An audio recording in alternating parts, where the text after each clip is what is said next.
हमें छोटे छोटे सेल लगाने पड़े 10-10, 5-5 AH के, तो उसमें ऐसी प्रॉब्लम जाएगी। तो ये चीज़ हमको ध्यान में रखना है। तो आइए सेल जमाना शुरू करते हैं। तो भाई सभी सेल की कैपेसिटी निकालने के बाद में अब इस तरीके से हमको सभी सेलों को अलाइन कर लेना है। आप देख सकते हैं कि किसी सेल में 4 सेल लगे हुए हैं, किसी पैक में 4 लगे हुए हैं और किसी में 3 लगे हुए हैं। कुल मिला के जो सम है तीनों सेलों का वो 225 AH के आसपास होना चाहिए। तो जो सेल कमज़ोर थे उनमें 4 लगे हुए हैं और जो सेल ठीक ठाक थे उनमें 3 लगे हुए हैं। तो अब ये जो जितने भी 16 सेल हमने बनाए हैं उन सबको इसमें अलाइन करना है। तो आइए पहले अलाइन कर लेते हैं। तो गाइस बैटरी इंस्टॉलेशन में इसमें अभी तक देखिए हमने सभी बैटरियों को लाइन से जमा लिया। आप देख सकते हैं काफ़ी साफ़ सुथरा करने की हम कोशिश कर रहे हैं। इससे पहले जब दो बार हम इंस्टॉल कर चुके थे तो हमने वायर बहुत ज़्यादा इस्तेमाल करना पड़ा था, क्योंकि इतना सब कुछ हमारे पास में सिस्टम था नहीं और ना ही हमने बैटरियों को चेक किया था। इस बार हमने प्रॉपरली चेक करके बैटरी को लगाया। आप देख सकते हैं कि यहाँ पर जैसे 79 AH है, 72 AH है और ये 72 AH है। तो ऐसे कुल मिला के इन तीनों का कॉम्बिनेशन 250 AH 225 AH के आसपास होगा। इन तीनों का भी होगा, इन 3 का भी होगा। और यहाँ पर आप देख सकते हैं कि यहाँ पर ये 4 बैटरी हमने लगाए, 4 सेल लगाए। तो ये 65, 71, 30 और ये 60, इन तीनों का कॉम्बिनेशन भी लगभग इतना ही होगा। 1-2 एम्पियर ऊपर नीचे हो सकता है, बट ओवरऑल जो एवरेज है वो लगभग 220 से 230 के बीच में हम मान के चल रहे हैं। इसी तरीके से जो लास्ट वाला सेल है इसमें भी आप देख सकते हैं कि ये जो 3 सेल हैं, ये जो 3 सेल हैं, ये आखिरी वाले, ये वाले, इसके साथ में एक अलग से हमने जोड़ा है।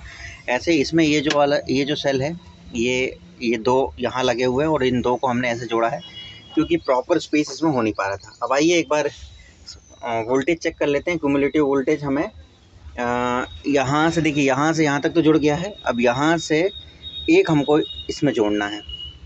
तो पहले अब चूँकि यहाँ पर जो इसका कवर है उसमें एक स्लोप बना होता है, इसलिए हमें वायर का यूज़ करना पड़ेगा। इसमें हम डायरेक्ट वो नहीं जोड़ सकते। तो आइए इसके वायर जोड़ लेते हैं और फिर इसका वोल्टेज चेक करेंगे। तो वैसे हमने सभी जो सीरीज़ सेल के कनेक्शन है वो कर लिए हैं। तो आप देख सकते हैं कि ऐसे हम यहाँ पर एक माइनस का लगा देते हैं और सभी सेलों में चेक करते चलेंगे। 3-3 वोल्ट के हिसाब से सभी में बढ़ते जाएंगे। आगे बढ़ाओ, नहीं इसमें नहीं, एक सीरीज़ छोड़ के। यहाँ पर आ गए अपने 6 वोल्ट, ठीक है। आगे बढ़ाओ अगली सीरीज़, हाँ 9 वोल्ट और आगे बढ़ाओ, फिर 12 वोल्ट, ठीक है। 12 के बाद हाँ उसमें ऊपर वाले में लगाओ, ऊपर वाले में। 12 के बाद 15, 15 3 18, वेरी गुड। 18 3 21, 20 पे कर रखा है तुमने, इसको 200 पे करो।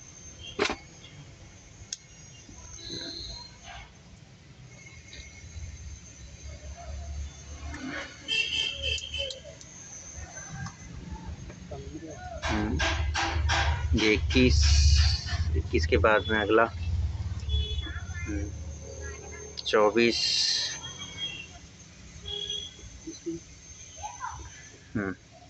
27, 30, 33, 36, अब इधर इस पे, उस वाले पे हाँ 40, 36 के बाद 40, फिर 43 और 40 और फाइनली 49। तो 39 वोल्ट का भी हमारा सिस्टम है, क्योंकि बैटरी फुल चार्ज नहीं है इसलिए 39 वोल्ट बता रही है। कुल मिला के बैटरी बिल्कुल ओके है। अब जो हमारा BMS है, एक बार मैं BMS आपको समझा देता हूँ कैसे हमको वायर जोड़ने हैं। लेकिन उससे पहले जो रेवा में EMS आता है, एनर्जी मैनेजमेंट सिस्टम, उसके भी वायर हमको जोड़ना है। तो आइए पहले वो जोड़ देते हैं। तो गाइस हमने सभी कनेक्शन करने के बाद में जो EMS का है, EMS के जो वायर हैं, एनर्जी मैनेजमेंट सिस्टम जो कि रेवा में लगा होता है, उसमें सबसे पहले वहाँ का जो कपलर है उसको हमें निकालना है। हमने उसको निकाल दिया है। उसके बाद में 1 नंबर से लेके 9 नंबर तक के वायर इसमें लगे होते हैं, 6-6 वोल्ट के डिफरेंस से लगेंगे। तो आप देख सकते हैं कि ये 1 नंबर का वायर जो होता है वो -48 में लगता है और जो 9 नंबर का वायर होता है यहाँ पे लगा हुआ है, ये 9 नंबर का वायर है, ये +48 वोल्ट में लगता है। अब इनके बीच में आपको 6-6 वोल्ट के डिफरेंस से 1 नंबर, 2 नंबर, 3 नंबर से लेकर 8 नंबर तक के वायर आपको लगा देना है। तो ध्यान रखिएगा, गलती मत कीजिएगा। और लगने के बाद में हर एक कपलर के बीच में आपको 6 वोल्ट मेजरमेंट लेना है। इन दोनों के बीच में 6 होना चाहिए, फिर इनके बीच में 6 वोल्ट होना चाहिए, इनके बीच में 6 वोल्ट होना चाहिए, इसके बाद अगले में 6 वोल्ट, इस तरीके से। तो दोस्तों लगभग सभी वायरिंग अभी मेन ईएमएस की और रेवा की तो हो गई है। अब आइए सीट के नीचे जो सॉकेट होता है पहले उसको लगा देते हैं, फिर गाड़ी को एक बार चला के देखते हैं, मतलब ऑन करके देखते हैं। तो ये है गाइस इसका ईएमएस, और इसका ये वाला सॉकेट हमने निकाल दिया था, अब इसको हम लगा देते हैं।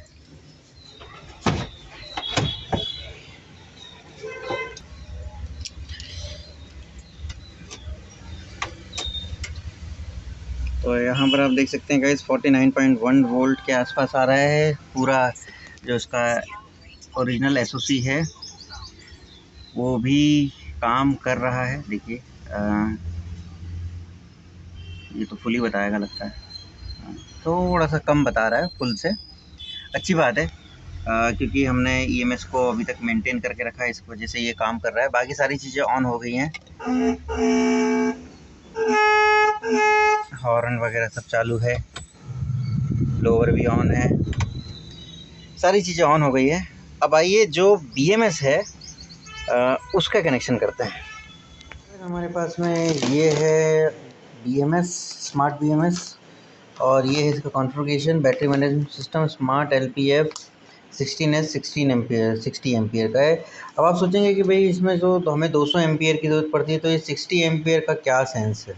तो गाइस ये चीज़ मैं आपको लेटर ऑन जब इसको हम इंस्टॉल कर लेंगे उसके बाद मैं आपको इन्फॉर्म करूँगा कि बताऊँगा कि ये हमने कम एम्पियर का बीएमएस क्यों यूज़ कर रहे हैं और किस तरीके से हम इसमें वायरिंग कर सकते हैं। तो यहाँ पर आप बहुत सारा इसका स्पेसिफिकेशन देख सकते हैं, टेक्निकल स्पेसिफिकेशन, जो कि बहुत ज़्यादा मायने नहीं रखता है, ठीक है। अब मेन तो बीएमएस पे आ जाते हैं। काफ़ी बड़ा दिखने में है ये आप देख सकते हैं कि ये, और इसमें सेंसर भी बहुत सारे दिए हुए हैं, ये आप देख सकते हैं। बहुत सारे टेम्परेचर सेंसर भी दिए हुए हैं, तो ये भी हम सेलों के साथ में लगाने वाले हैं, ये देखिए। और यहाँ से हमको इनपुट और आउटपुट मिलने वाला है। ये यहाँ पर आप क्यूआर देख रहे हैं, बेसिकली शायद ये इसके ऐप डाउनलोड करने के लिए है। और जो इसकी वायरिंग है उसकी डिटेल हमको जो इसके साथ में इंफॉर्मेशन ब्रोशर एक आया हुआ है उसके साथ में मिल जाएगी। तो चलिए बिना किसी देरी के इस बीएमएस को बैटरी में इंस्टॉल करना शुरू करते हैं। पहले इसका जो मैनुअल है उसको अच्छे से पढ़ेंगे और उसके बाद वायरिंग स्टार्ट करेंगे। दोस्तों बीएमएस को इस पूरी रेवा में फिट करना या फिर एक जगह बताना, ये भी एक काफ़ी कॉम्प्लिकेटेड काम है। काफ़ी देर से हम लोग मैं कोशिश कर रहा हूँ कि कहाँ पे लगाएं तो कि वो सेफेस्ट रहे, इजीली अप्रोचेबल रहे, और सबसे ज़रूरी चीज़ कि इसकी जो कनेक्टिंग वायर हैं ये प्रॉपरली पहुँच पाएँ। तो फाइनली मुझे ये जगह एक समझ में आ रही है।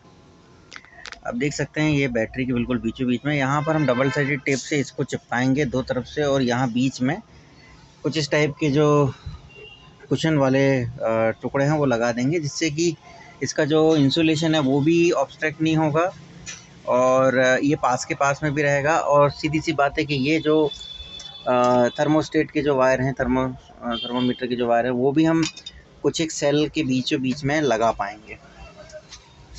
तो अब आते हैं इसकी वायरिंग के ऊपर। तो वायरिंग बहुत ही सिंपल है दोस्तों। रेड वाले वायर को प्लस में लगा देना है, पहले इन सॉकेट की बात कर रहे हैं, ब्लैक वाले को माइनस में। फिर उसके बाद में हर एक सेल में एक एक वायर हमको लगाते जाना है। फिर उसके बाद में ये जो थर्मोस्टेट है ये हम कोशिश करेंगे, ये हमारे पास में टोटल 5 हैं, तो हम कोशिश करेंगे कि अलग अलग सेल में लगाएं, पर अब क्योंकि उनकी लिमिटेशंस हैं तो बहुत ज़्यादा हम दूर तक नहीं जा पाएंगे उसमें।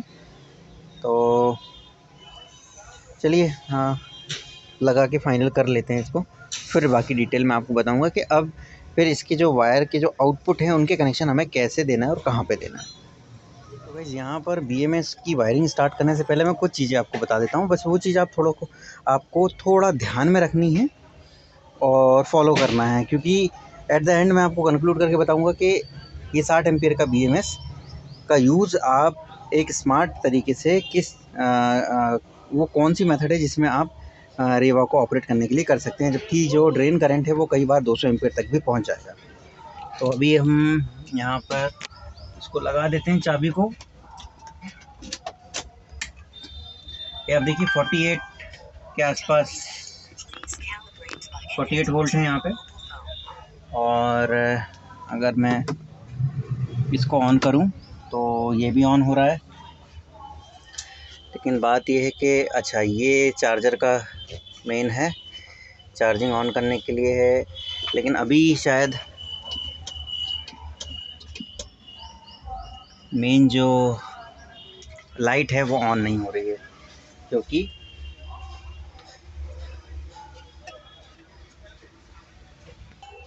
तो वैसे यहाँ पर ये नोट कीजिएगा, ये हमने एक जो मेन कॉमन वायर था माइनस का उसको डिस्कनेक्ट किया है।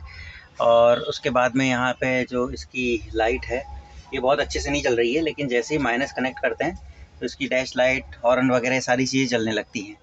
तो ये जो मेन माइनस का वायर है ये अभी फ़िलहाल हमने निकाल लिया है, और एक और माइनस का वायर इसमें होता है जो कि गया है ये वाला चार्जिंग का।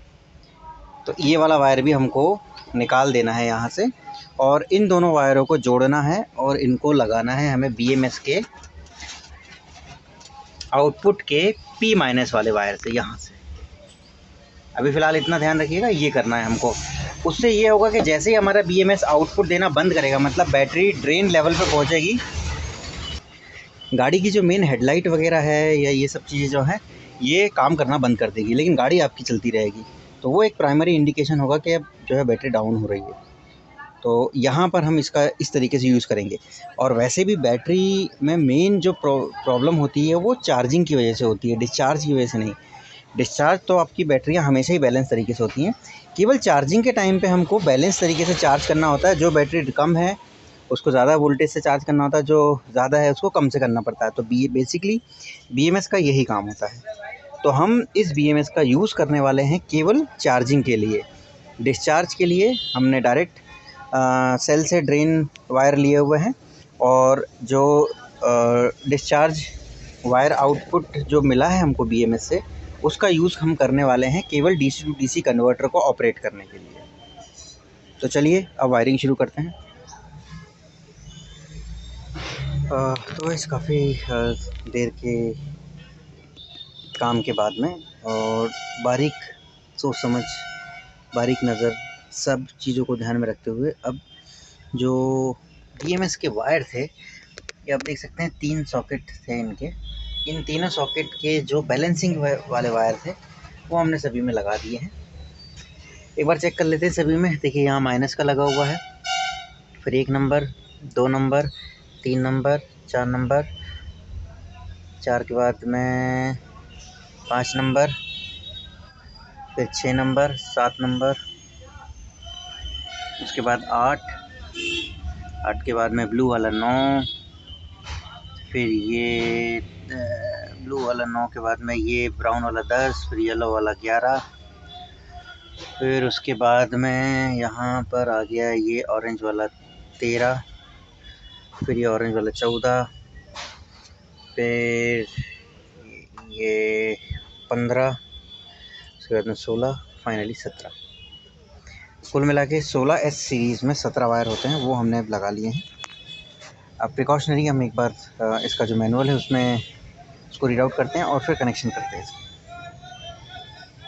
तो गाइस हमने BMS के सारे कनेक्शन कर लिए हैं। अब मैं आपको बता देता हूँ, बेसिकली ये जो BMS है इसके साथ में थोड़ी सी प्रॉब्लम ये हो गई है कि जिससे हमने मंगवाया था उनसे जब हमारा कम्युनिकेशन चल रहा था तब हमने ब्लूटूथ इनेबल का कहा था, जबकि उन्होंने ये RS कुछ करके पुट होता है उस वो इनेबल कर दिया है। कुल मिला के अभी जो बात हुई है उससे ये निष्कर्ष निकला है कि शायद हो सकता है ये BMS हमको खाली बोर्ड इसका हमें वापस भेजना पड़े और एक ब्लूटूथ इनेबल्ड BMS हमको मिले, ताकि हम मोबाइल फ़ोन पर सारे स्टैटिस्टिक्स देख सकें। तब तक के लिए फ़िलहाल इसी को हमने ऑन कर लिया है। अब देख सकते हैं कि सारे सॉकेट ऑन हैं, सारे जो टेम्परेचर सेंसर है वो उनको भी हमने बैटरी के पास में लगा दिया है। इस तरफ यहाँ पर आप देख सकते हैं कि एक ब्लैक और एक रेड वायर ये निकला था, छोटा पोर्ट। इसको हमें देना था मेन 48 वोल्ट आउटपुट से कनेक्ट करना था, और उसके बाद में ये जो सप्लाई है इसकी ऑन हो गई है। और अब आप देख सकते हैं कि जो हमारे लाइट इंडिकेटर, हॉर्न वगैरह सब नहीं जल रहे थे वो प्रॉपर तरीके से काम करने लगे हैं। अब सवाल ये उठता है कि हमने ऐसा कौन सा सिस्टम इसमें यूज़ किया है कि 60 एम्पियर के BMS को हम 200 एम्पियर रिक्वायरमेंट वाली रेवा में यूज़ कर रहे हैं। तो गाइस उसका एक सिंपल सा फार्मूला है कि फार्मूला नहीं, बेसिकली ये एक ट्राइड एंड टेस्टेड चीज़ है जो हम पिछले 2-2.5 साल से यूज़ कर रहे हैं इस रेवा को, और हमने विदाउट BMS पिछले 2-2.5 साल से इसका यूज़ कर रहे थे। तो ये चीज़ हमें समझ में आ चुकी थी कि BMS के बिना भी हम रेवा को मतलब लिथियम बैटरी का यूज़ कर सकते हैं, बशर्ते मॉनिटरिंग होनी चाहिए।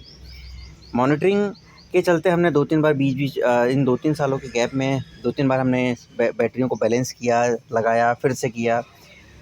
ये जो केस था इसको अवॉइड करने के लिए अब इस बार हम BMS लगा रहे हैं। तो लेकिन BMS का जो मेन काम रहेगा दोस्तों, वो केवल रहेगा चार्जिंग को कंट्रोल करना, ना कि डिस्चार्ज। क्योंकि जब भी हम किसी बैटरी को डिस्चार्ज करते हैं तो वो डिस्चार्जिंग प्रॉपर ही होती है, हमेशा सभी सेल बराबर से डिस्चार्ज होते हैं। लेकिन चार्जिंग में ऐसा होता है इंटरनल रेजिस्टेंस की वजह से कभी कोई सेल ज़्यादा होता है, कभी कोई सेल कम होता है, कैपेसिटी के हिसाब से। तो इस चीज़ को अवॉइड करने के लिए हमने सभी सेल की कैपेसिटी निकाली, आपको पता है 75 एम्पियर, 87 एम्पियर, 30 एम्पियर, सब के पेयर बनाए 225 AH ऑन एन एवरेज। हमने सभी सेल का पेयर, मतलब जो 3 या 4 सेल की जो सीरीज़ थी उनके पेयर हमने बना के इस तरीके से जोड़े। तो कुल मिला के अभी जो हमारी बैटरी पैक है वो लगभग 10.5 किलोवाट आवर का बैटरी पैक हमने बना लिया है। और अभी फ़िलहाल हमने इसको गाड़ी को थोड़ा सा आगे पीछे करके भी देखा। आप देख सकते हैं कि ये टायर वैसे यहाँ पर थे, हमने थोड़ा आगे लेके गए, पीछे लेके गए। बैटरी अभी ठीक ठाक काम कर रही है। जो अभी फ़िलहाल जो बैटरी का वोल्टेज है 48 के आसपास में है। तो अभी हम इसको एक 10 एम्पियर के चार्जर से चार्ज कर रहे हैं। यहाँ पर ये बात भी ध्यान देने वाली है कि ये जो BMS है ये S16 सीरीज़ का है, जिसका कि कट ऑफ वोल्टेज 58.1 वोल्ट के आसपास होता है। ये जो चार्जर हम 10 एम्पियर का यूज़ कर रहे हैं ये है 54, मतलब कि S15 सीरीज़ का, ये 54.6 वोल्ट का है। तो फिलहाल अभी हम इसको इनिशियली तो चार्ज कर रहे हैं इससे, लेकिन रेगुलरली इसको हमें 58 वोल्ट के चार्जर से ही चार्ज करना पड़ेगा। तो अभी आइए इस चार्जर लगा के बैटरी को एक बार फुल चार्ज करते हैं। और सबसे लास्ट में हम आपको ये भी बताने वाले हैं कि अब इस बैटरी पैक से ये रेवा कितनी चल रही है।